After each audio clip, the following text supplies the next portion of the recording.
మనకు ఒక నిరీక్షణ ఉంది.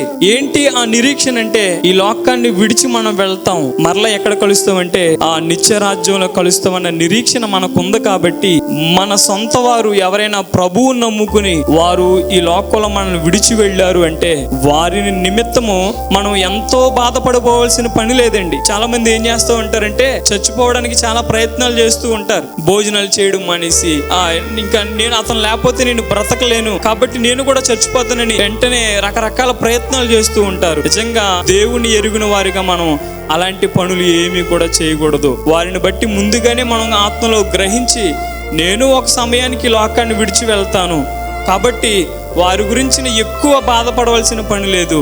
అయితే మనం ఒక విషయంలో బాధపడాలండి. ఏంటి ఆ విషయం అంటే, మనం దేవుని రాజ్యంలోనికి ఉంటామా ఉండమా అని మనం ఇక్కడే ఈ భూమి మీదనే మనం ఏడ్చి ప్రార్థన చేస్తే దేవుడు మనకి ఒక మంచి అవకాశాన్ని ఇస్తారు.